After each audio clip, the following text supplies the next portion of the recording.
دیکھو میاں اور بیوی کوئی بھی چاہے تو اللہ کے پیارے حبیب صلی اللہ علیہ وسلم کی دعا لے سکتا ہے، کوئی بھی چاہے تو. لیکن آج کل مزاج ایسے ہیں کہ ہم اس کا عام طور پہ سرعام نہیں کہتے.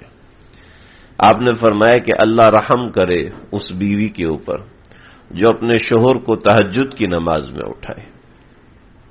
اللہ خوشیاں دے اس عورت کو، اللہ غموں سے نجات دے اس عورت کو جو اپنے شوہر کو تہجد کی نماز کے لیے اٹھائے، اور اگر وہ نہ اٹھے تو اس کے منہ پر پانی چھڑکے.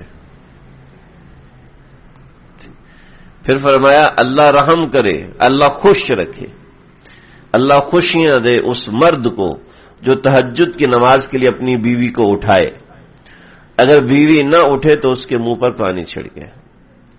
چھڑکنے کا کہا ہے، گلاس گرانے کا نہیں کہا.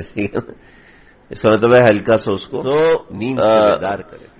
حدیث میں دعا دی ہے مرد کو کہ وہ اپنی بیوی کو جگائے، بیوی کو دعا دی ہے کہ وہ اپنے شوہر کو جگائے کہ اس وقت وہ اٹھے اور اٹھ کے نماز پڑھے. آج کل تو فجر میں اٹھانا مشکل ہو جاتا ہے. ان عبادات کی بڑی اہمیت ہے، یہ عبادات ہمیں دین کے قریب لے کر آتی ہیں.